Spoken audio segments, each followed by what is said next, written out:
ستوريز من وطن الكرامة.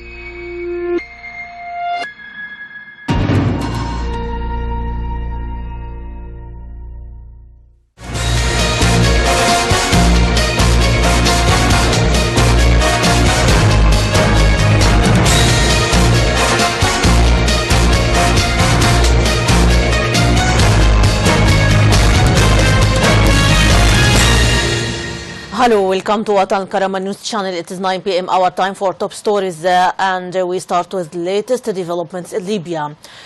Arab Libyan armed forces took control of Bibsi Street located in Boatni district in Benghazi. The General Command said that the military dome process announced by the Commander-in-Chief of the Arab Libyan Armed Forces General Khalifa Haftar with the participation of all land, sea and air military forces in Benghazi resulted in significant losses in ranks of the terrorist Daesh group.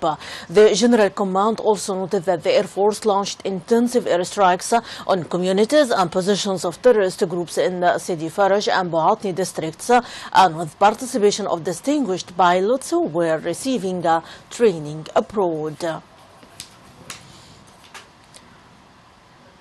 Commander of Air Force Operations for Dome Process, Colonel Pilot Mohammed Manfour, said that the Dome process aimed at freeing Benghazi from the remnants of terrorist militias. Manfour fears that ground troops are advancing under Air Force cover and air monitoring of the operation's results, adding that they managed to free huge areas without significant casualties in the ranks of the armed forces.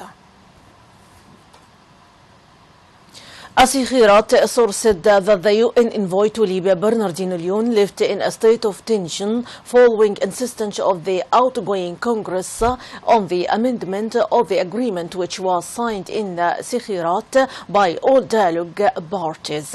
The source noted that Leon's anger came as U.S. Ambassador Deborah Jones arrived in Sikhirat after she had left it about a week ago. Meanwhile, Chairman of the outgoing Congress, Nouri Abu Sahmin, called for withdrawal of Sikhirat and the suspension of the dialogue in protest at military operations conducted by the armed forces against terrorist groups in Benghazi. Parliament member of Al-Arba'in or 40 committee Abdessalam Nasiyya announced that the Commission has completed the modification of 4 supplements of the draft agreement received from the UN mission. Nasiyya noted that the supplements that have been completed are the priorities of the National Unity Government, basic rules for the work of the State Council, a proposal for amending the Constitutional Declaration, as well as regulatory initiative for management of policy financial assets. He added that there are other supplements relating to names of the Prime Minister, his deputies and members of the government, as well as supplements of security arrangements. Nasiyya noted that the Commission will present its observation to the Parliament's members during the next session. Spokesman for Parliament Faraj Bouhashim said that the Parliament condemned the statements of UN envoy to Libya Bernardino Leon concerning Benghazi battles between the armed forces and terrorist groups. Bouhashim noted that Leon's statements represent a clear contradiction between what comes out of the UN and Security Council. He stressed that the Parliament considered these statements as an acceptable interference in the internal affairs of the country, calling for the United Nations to put pressure on the party that seeks a dialogue failure. Parliament member of Benghazi, Isa Al-Arabi, called for stopping Sikhirat dialogue and moving onto the roadmap. Al-Arabi stressed the need to authorize a roadmap extending or renewing the Parliament mandate, as well as choosing a strong government that is in line with the Arab Libyan armed forces and supporting them in the war against terrorism in order to liberate the country. The United Nations Pressure Mission in the UN Security Council a draft resolution authorizing naval operations aiming at the control of the smugglers' boat in the international waters of the Libyan coast. Media sources confirm that the draft resolution may be voted on this week in a session during which the Council will discuss migration crisis. The draft resolution allows the arrest of the human smugglers in international waters of Libya and dismantling their boats. It also provides the UN member states with the right to confiscate the boats which are inspected and found to be in use of smuggling or trafficking of refugees from Libya. Egyptian President Abdel Fattah al-Sisi met with the President of the European Council, Donald Tusk, in Cairo to discuss regional concerns, including the current migration crisis and terrorism. The meeting comes hours after Egypt sworn in its new government, with many key ministers holding on to previous positions. Al-Sisi said, I discussed with the President of the European Council the visions and perspectives surrounding many important matters that are of concern to us. They include urgent matters such as the general situation in the Middle East and the situation in Libya and Syria, and urgent and important matters such as the refugee crisis that Europe is facing. For his part, Tusk condemned terrorism and showed support for Egypt's upcoming parliamentary elections. Tusk added that the European Union is committing to fighting terrorism with other partners. We will continue to do so based on the rule of law.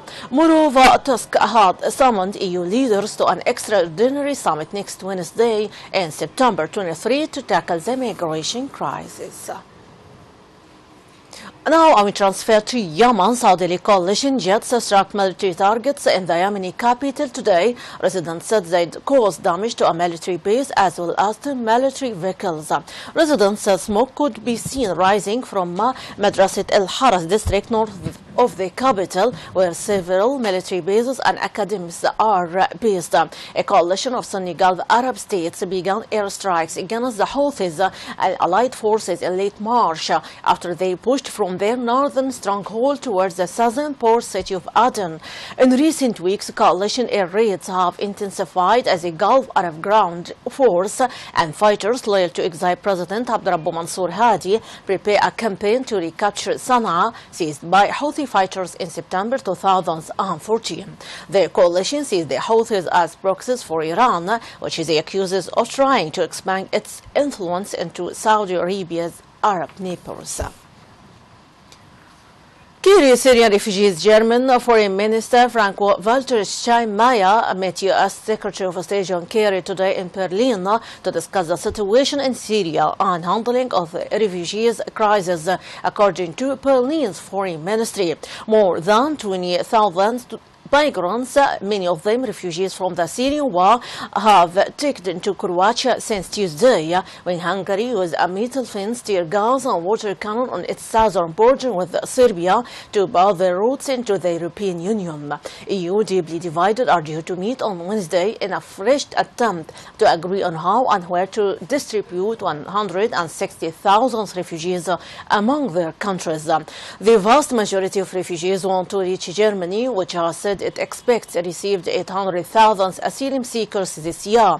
Kerry has said that there is an urgent need to renew efforts to find a political solution to the war and worsening the refugees crisis.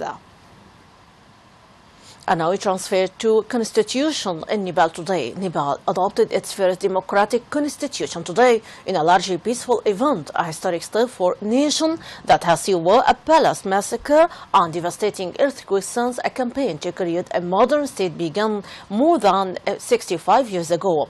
President Ram Parin Yadav promulgated the charter intended to unite the country. There were reports of major violence today, through 3 people were wounded. The police fired at people trying to break a curfew in Bergenji in the south.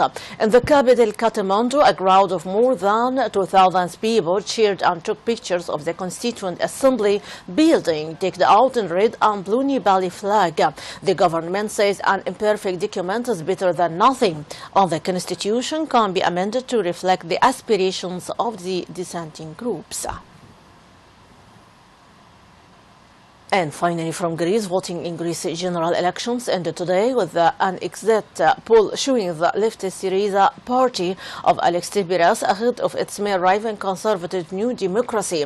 A combined poll from 5 television stations said Syriza could get between 30 and 34% of the votes, with New Democracy in a range of 28.5% to 32.5%. The range left the door open for New Democracy to win but suggested it would be a struggle. If the result holds, a coalition could be needed for a government to be formed. The exit poll said that the far-right Golden Dawn would come third with 6.5% to 8%. A separate poll for Sky Television by University of Macedonia described as a voter assessment rather than an exit poll had the same finding. It said Syriza would get between 31 and 35%, with New Democracy getting 29 to 33%. My audience, that is a wrap-up of our top stories for today. For much more, you can check our website www.الكرامة.tv. Thanks very much for being with us. My greeting, رانيا البليدى.